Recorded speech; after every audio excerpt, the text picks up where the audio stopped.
Bonjour, merci de votre fidélité à l'émission L'Arche de l'Histoire. Je vous propose cette semaine d'aborder une question littéraire à travers l'étude d'un romancier italien contemporain, Eugenio Corti, décédé en ce début d'année 2014.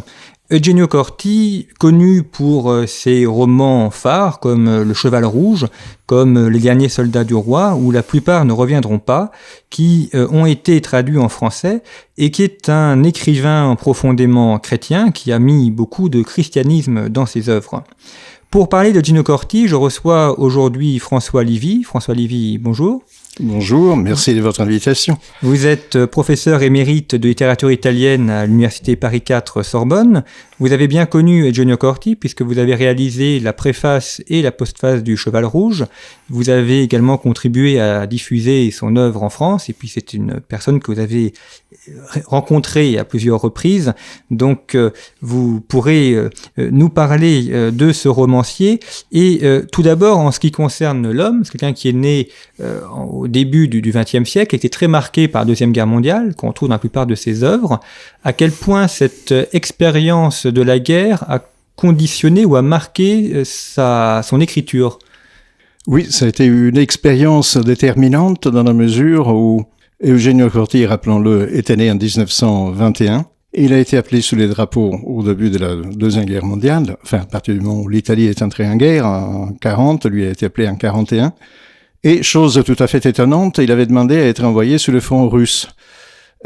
Pourquoi ? Parce que il souhaitait voir de plus près, même s'il s'agissait c'était des circonstances assez exceptionnelles, ce système soviétique sur lequel il s'était déjà penché en tant qu'étudiant et jeune intellectuel. Je dis tout de suite, que une grande partie de son œuvre romanesque est centrée justement sur l'analyse des deux grands totalitarismes du XXe siècle, le nazisme d'une part, le communisme soviétique de l'autre. Donc il a été envoyé sur le front russe et son premier livre, mais d'abord sa vocation d'écrivain, en tant que témoin, est né justement de l'expérience de combat sur le front russe et plus précisément de la retraite après l'offensive russe qui a été déclenchée à la fin de 42, donc novembre-décembre 42, janvier 43. Donc une retraite où la division dans laquelle il servait, il était officier d'artillerie, ou plutôt observateur pour l'artillerie, a réussi, mais dans une proportion minime, à échapper à l'encerclement par les divisions soviétiques. De cette expérience est né le désir de témoigner. Peut-être aurons-nous l'occasion de parler de ce genre de témoignage. Donc, sa vocation d'écrivain est liée en un premier temps à cette nécessité, cette exigence de témoigner, non seulement pour ceux qui sont tombés, mais dans un certain nombre de réalités qu'il avait pu toucher du doigt. Et de cette expérience est né son premier livre, qui est un récit, un journal, la plupart ne reviendront pas, qui porte uniquement sur les 28 jours de retraite, décembre 42, janvier 1943, au cours desquels, les unités ou l'unité dans laquelle il a servi a réussi, oui, à échapper, mais à quel prix à l'encerclement. Donc, le titre n'est pas du tout un effet de style. C'est une minorité infime qui a réussi à regagner les lignes allemandes, les lignes de leurs alliés. Et ensuite, cette vocation de témoin s'est déployée dans le très grand roman auquel vous faisiez allusion, Le Cheval Rouge. Et pour compléter, disons, ce triptyque, il y a Les Derniers Soldats du Roi, qui relate là aussi une expérience personnelle dans la mesure où Eugenio Corti, revenu en Italie, après une période de convalescence, a repris le combat après la défaite de l'Italie fasciste, l'armistice du 8 septembre 43. Il a traversé le front pour rejoindre ce qui restait de l'armée royale qui combattait aux côtés des Alliés. Donc les derniers soldats du roi désignent les dernières unités régulières qui combattaient avec le roi et les Alliés. Il disait lui-même, il avait été navré d'être avant l'allié involontaire des nazis, et maintenant il était tout aussi navré d'être l'allié involontaire des soviétiques. Donc sa vocation de narrateur et de romancier est né, comme vous le disiez, au contact de la guerre, de l'expérience de la guerre. Oui, il fait partie de ces grands écrivains de la guerre. On pense à un autre contexte, Ernst Jünger ou Maurice Genevoix qui ont aussi été marqués. Oui. Et puis, c'est vrai qu'il permet également de comprendre que en France, on a la vision de la guerre qui a concerné la France, bien évidemment, mais on se rend compte que la guerre mondiale est vraiment mondiale et que l'Italie l'a vécu de manière particulière, notamment avec cette sorte de guerre civile entre fascistes, communistes, royalistes, républicains, qui rend la partie très compliquée. Et notamment, l'auteur en parle dans Le Cheval Rouge, évoquons cette œuvre qui est probablement ce qui l'a fait connaître le plus, c'est son ouvrage le plus lu. Alors c'est une somme, ça fait pratiquement 1000 pages en gros volume, donc c'est un certain effort pour le lire. Malgré tout, comme c'est bien écrit et très prenant, le lecteur prend beaucoup de plaisir à lire ce livre. Le Cheval Rouge fait référence dans le titre au cahier de l'Apocalypse. Il y a dès le début une référence évangélique. Oui, c'est cela. Donc il y a 3 grandes parties. Le titre renvoie, comme vous le disiez, à juste titre à l'Apocalypse. Les 2 premières parties empruntent leur titre à l'Apocalypse. Le cheval rouge, rouge de feu, et puis le cheval livide. Et puis la 3e partie, l'arbre de la vie, parle de la société italienne à partir de la première décennie de l'après-guerre. Mais comme vous le disiez, les 2 premières parties sont consacrées à la guerre, non seulement sur le front de Russie, mais sur d'autres fronts.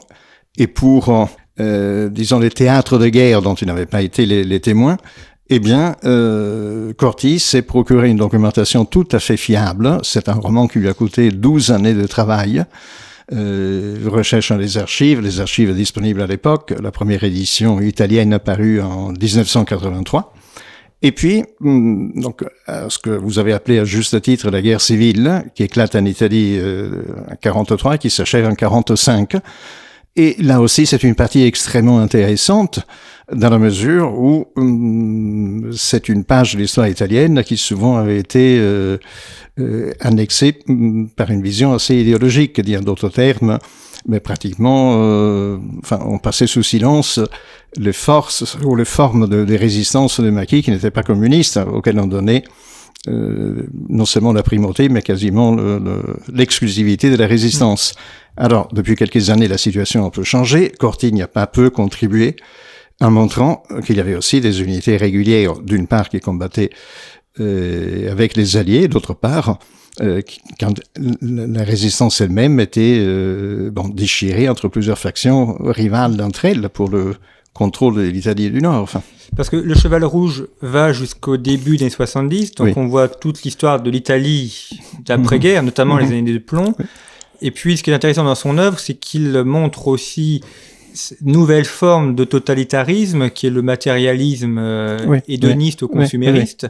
Il fait des parallèles assez saisissants avec le communisme en termes de dégradation de l'homme. Il montre là aussi que même s'il y a un développement économique, c'est une manière d'asservir les populations et de les réduire aussi à peu de choses. Oui, vous avez tout à fait raison, car il me semble l'une des grandes qualités de ce roman, qui a été traduit maintenant dans une dizaine de langues ou un peu plus, c'est que, bien sûr, il est enraciné au départ dans une région de l'Italie très prospère, la Lombardie, qui a été pendant longtemps, qu'il est encore en partie une région de tradition catholique. Mais ce roman atteint vite à l'universel par les problèmes qu'il pose, par la réflexion sur l'origine de ce fléau terrible qu'est la guerre, sur les responsabilités individuelles et collectives. Mais ce n'est pas un pamphlet, ce n'est pas un plaidoyer, c'est un livre qui montre le fonctionnement, disons, d'une société fondée sur des valeurs chrétiennes, à l'époque, la Lombardie de l'époque. Et puis, comme vous le disiez aussi, cette vague, de matérialisme qui estompe ces valeurs, qui les relègue un peu, sur un plan ou dans un domaine purement personnel. Et en même temps, c'est un roman dans lequel d'abord on trouve, ce qui est frappant, de personnages historiques reconstruits avec la plus grande fidélité de détail à la vérité historique, puis de personnages romanesques. Mais c'est c'est aussi un cri d'espoir ou d'espérance. Enfin, il n'y a pas de défaitisme, même si le narrateur doit constater que la société dans laquelle il est né, dans laquelle il a grandi, dans laquelle il a évolué, est en passe de changer, pas nécessairement en mieux, mais disons sa foi chrétienne, qui est absolument inébranlable, interdit toutes sortes de défaitisme ou de vision négative de la réalité. Oui, il conserve une espérance et cette foi chrétienne l'a desservi dans la publication du livre parce qu'il y a eu beaucoup de mal à trouver un éditeur. Il y a eu une sorte de chape de plomb, de conspiration silencieuse autour du livre. Il a fait du temps avant qu'il perce et avant qu'il soit diffusé aussi en dehors de l'Italie. Non, vous avez raison, dans la mesure où Eugenio Corti, enfin ceux qui ont eu la chance de le connaître le savent, était un homme d'une cohérence et d'une intégrité parfaite. Donc, même ce premier livre dont nous avons parlé, la plupart ne reviendront pas, qui a toujours été publié ou republié par des grandes maisons d'édition milanaises. Au début, l'auteur avait eu quelques difficultés avec un éditeur qui lui avait demandé de supprimer une sorte d'envoi ou de prière liminaire à la Vierge à laquelle Corti croit qu'il doit le fait d'avoir échappé à cet enfer qu'était le front russe. On lui avait dit, mais ça peut gêner des lecteurs qui ne sont pas catholiques, ça, il faut enlever ça. Donc il avait changé d'éditeur, la question ne s'était même pas posée.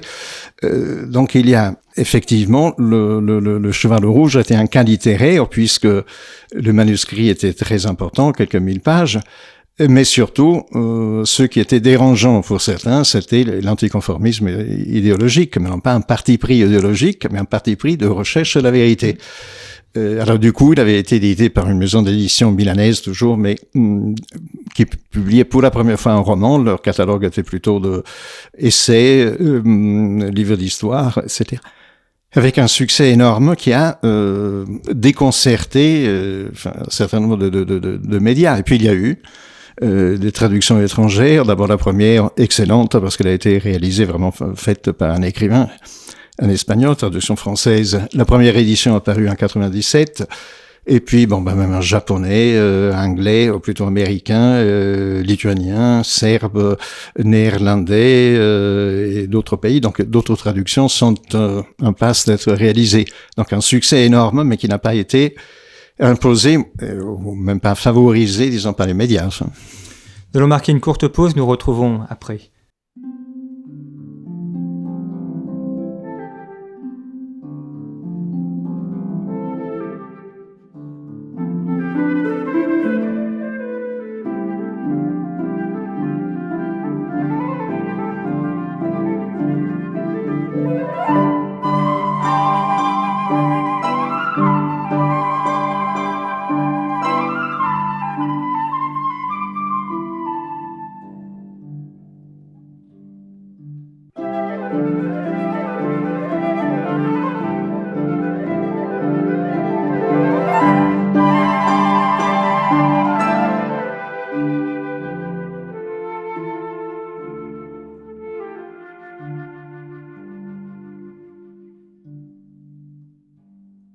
Vous êtes sur Radio Espérance, émission L'Arche de l'Histoire, présentée par Jean-Baptiste Noé.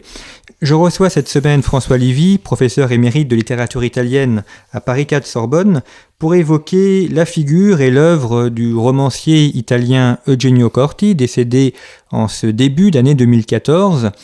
Et nous évoquions avant la pause musicale son maître ouvrage, Le Cheval Rouge, qui l'a fait connaître et qui reste comme son œuvre la plus importante, tant par l'étendue des thèmes que par le volume aussi de cette œuvre. Il s'est d'emblée inscrit comme un grand écrivain et en plus un grand romancier catholique, et il s'est inscrit, ou du moins on l'a inscrit aussi dans une filiation littéraire assez vaste. Il a bénéficié de son vivant déjà d'une reconnaissance de ses pairs. Oui, en effet, parce que il renouvelle, le roman historique, et en même temps on l'a rapproché plus que d'autres écrivains italiens, d'un certain nombre d'écrivains, grands écrivains européens du 19e et du 20e siècle. Tolstoï en particulier, pour ce qui est de l'art de la description, au mieux de la représentation de bataille. Et puis, en tant que romancier témoin de Grossmann, on pense évidemment. Vassili Grossmann, qui est un auteur allemand. Un auteur russe, juif russe, enfin, qui avait témoigné de son chef-d'œuvre Vie et Destin, qui est le deuxième volet de série, mais enfin qui avait témoigné de ce qu'il avait vu, de la guerre, des horreurs des nazis. Et puis il avait découvert aussi l'antisémitisme soviétique, et donc il avait été interdit des publications, d'écriture. On avait saisi le manuscrit de ce roman et on avait saisi jusqu'au ruban de machine à écrire pour qu'on ne puisse pas en garder une trace. Oui. Enfin, il avait pris des précautions, les manuscrits sont passés à l'ouest. C'est Vladimir Dmitrievitch qu'il avait publié en russe et puis en traduction française à l'âge d'homme. Grand témoin justement des drames ou des tragédies du XXe siècle. Et puis, par exemple, pour ce qui est du témoignage de Solzhenitsyn, et aussi pour ce qui est des réactions tièdes, c'est un euphémisme de certains médias qui ne voulaient pas entendre parler, dans les cas de Corti, dans les années 80, de ce qu'était en réalité le totalitarisme soviétique. Enfin, parler du nazisme, des horreurs du nazisme, c'était bien vu, bienvenu, mais il fallait en rester là pour ce qui est du totalitarisme. Donc, ce qui m'a frappé en connaissant Corti, malgré sa simplicité, sa discrétion naturelle, j'ai eu plusieurs témoignages, c'est le courant extraordinaire de sympathie créé par ce roman. Tout auteur reçoit plus ou moins quelques lettres, enfin, d'admiration, ou d'admirateurs, ou bien de lettres d'injures, enfin, ça peut, d'après les goûts de chacun, enfin, pas des auteurs, mais des lecteurs.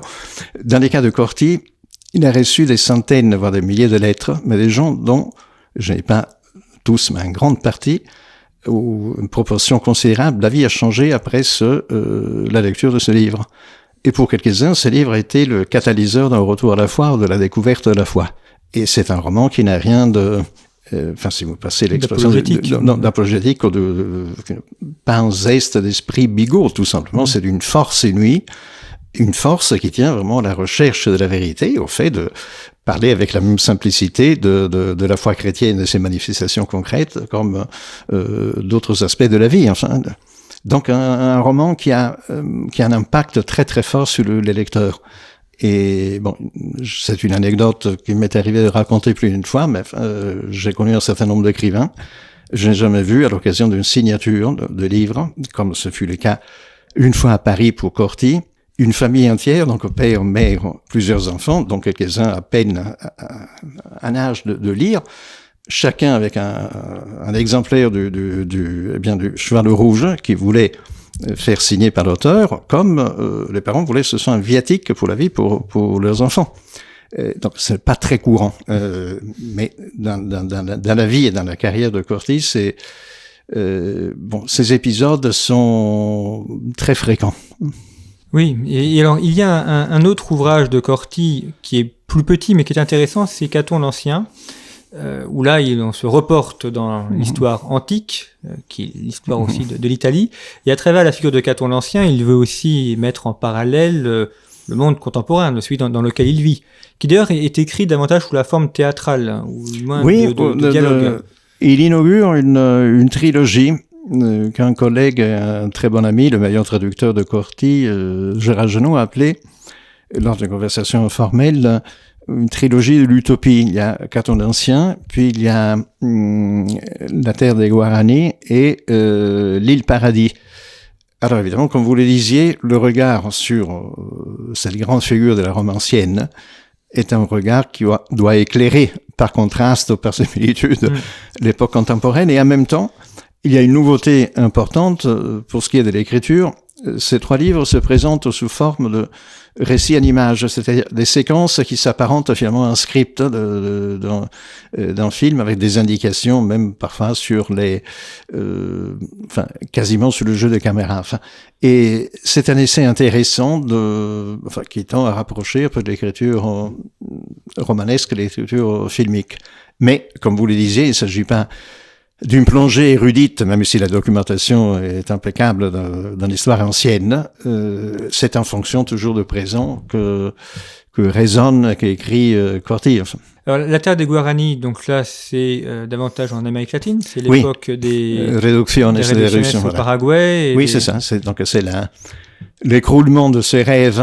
Et puis après les accords entre le Portugal et l'Espagne, le partage de nouvelles frontières. L'écroulement, la fin des dernières réductions, réduction et la dernière tentative de bâtir de communautés sur des bases non seulement chrétiennes, ça a été voulu et suivi par des jésuites, et animé par des jésuites, mais aussi une forme de promotion très importante de sédentarisation de ces tribus. Oui, ce qu'on voit un petit peu dans le film Mission, pour ceux qui l'auraient vu, c'est exprimé différemment. Oui, il y a lieu de souligner le différent. Voilà. Et un point également qu'on trouve dans son œuvre, on l'avait un petit peu évoqué tout à l'heure, c'était l'aspect de matérialisme ou d'hédonisme qui frappe la société, notamment européenne. Alors c'est un point qu'évoquait Jean-Paul II après la chute du mur de Berlin, où les Européens pouvaient se croire libérés, et en fait, il les mettait en garde contre une nouvelle forme de dictature ou de dégradation qui était le matérialisme hédoniste. Corti y fait également référence. Et met en garde aussi ses contemporains contre ce danger d'un effacement de la foi et un effacement du christianisme par une surabondance d'objets matériels ou de possessions matérielles. Oui, donc là, l'auteur, on l'a suffisamment dit pendant cette émission de grands romans et puis de livres de témoignages. Mais Corti participait aussi au débat culturel, évidemment, de son époque, qui est le nôtre, par des articles, des essais à ce cours, et un certain nombre d'articles concernant justement cette société d'après 68, aux années 80, etc. On peut les lire maintenant en français dans le dernier livre, lui qui a paru l'an dernier, Histoire d'Angelina et autres récits. Ces autres récits, quelques-uns nous ramènent en Russie. Ce sont des récits absolument poignants, même s'ils portent sur des aspects secondaires. Finalement, là, il n'est plus question de guerre, mais du climat de la guerre, pour parler d'enfants ou d'oiseaux, par exemple. Il aimait beaucoup la nature, et c'était une remarquable description de la nature. Et d'autres portent justement sur la situation de cette société matérialiste, ou un peu gangrenée par une vision idéologique de la réalité, donc un observateur très attentif de la réalité et très lucide en même temps, sous les signes toujours de la foi chrétienne, c'est-à-dire de l'espoir. En Italie, aujourd'hui, il a une aura particulière, il est lu, reconnu. Donc il est beaucoup lu, c'est-à-dire Le Cheval Rouge, je pense qu'il a dépassé la 30 ou la 35e édition, il est sans cesse réédité. Il y a un courant très fort, disons, de sympathie au sens le plus fort du terme. Il commence, évidemment, les articles n'ont pas manqué, les médias ont dû s'intéresser à ce phénomène étonnant, d'un succès extraordinaire qui n'avait pas été soutenu ou provoqué, encore moins, par une campagne publicitaire. Il ne fait pas encore partie, disons, du canon universitaire, dans la mesure où le monde universitaire aurait encore une grande partie solidaire ou esclave, l'idéologie un peu passée. Disons, l'idéologie communiste, même si le communisme n'existait plus, est encore très très présente. C'est un auteur qui dérange énormément. Et donc on peut trouver toutes sortes d'excuses pour ne pas considérer que, etc. Mais il est connu, il est reconnu, même après sa mort qui est survenue le 4 février. Honneur aux morts, mais même des grands journaux qui jusque-là avaient gardé un silence gêné face à son œuvre ont dû reconnaître la grandeur de ses livres et, en même temps, l'oubli dans lequel on a cherché à le confiner. Donc, à mon avis, il n'est pas douteux que c'est un auteur qui va rester non seulement dans le panorama italien du XXe siècle, du XXIe, mais également, c'est un prophète, qui a écrit pour l'avenir, dans les grands auteurs de la littérature universelle. C'est que c'est un auteur qui s'est vraiment construit avec ses lecteurs et de par son œuvre, ce qui lui assure une survie peut-être plus la parole que d'autres. Oui, par des sujets qu'il traite et par la profondeur, je dirais, de ses réflexions, de ses considérations qui ne sont jamais partisanes, jamais entachées de manichéisme. Il n'y a pas les bons, les méchants, l'opposition. Non, c'est infiniment plus nuancé et plus complexe à l'image vraiment du monde. Et puis, il a eu, à mon avis, le bon goût. Il ne s'agit pas d'un choix réfléchi chez lui. Je pense que c'est vraiment un penchant naturel de se tenir à l'écart d'un certain nombre de réflexions théoriques sur la littérature. Qu'est-ce que la littérature? Pourquoi? Qui ont un intérêt certain, mais qui, au plan narratif, ont produit des œuvres assez éphémères, à mon avis. Bon, la grandeur de ces livres historiques, ces livres aussi, Caton l'Ancien en particulier, vous aviez cité, tiennent des qualités d'écriture, mais surtout à la puissance, des sujets évoqués et à une matière qui est souvent une matière incandescente. Il y a certaines de ces œuvres qui n'auraient pas encore été traduites en français. Je parle pour des romans un peu majeurs ou tout a déjà été traduit? Je pense que tout a été traduit. Il reste, y compris une pièce de théâtre consacrée au communisme soviétique. Et puis, autrement, la trilogie dont nous avons parlé, La plupart ne reviendront pas, Le Cheval Rouge, Les Derniers Soldats du Roi. Et ensuite, cette trilogie un peu de l'utopie, donc Caton l'Ancien, L'Île Paradis, et puis La Terre du Guarani. Et puis, ce dernier livre, Histoire d'Angelina et autorécit, il reste un certain nombre d'essais, sauf s'il y a des inédits, mais je ne pense pas qu'il y ait d'inédits vraiment romanesques, de manuscrits d'envergure. Ce qui montre d'ailleurs son prestige et sa qualité. Oui, absolument. Être un écrivain traduit en langue, dont est traduit pour les pays étrangers de son vivant, c'est aussi un signe de reconnaissance important. Mais écoutez, François Lévy, je vous remercie de votre venue au micro de Radio Espérance et j'espère que nos auditeurs auront ainsi mieux connu et appréhendé Eugenio Corti et qu'ils auront, pourquoi pas, on l'espère, le plaisir de le lire, de le redécouvrir et de se nourrir aussi de cette œuvre qui promet de durer encore de nombreuses années. Merci à vous.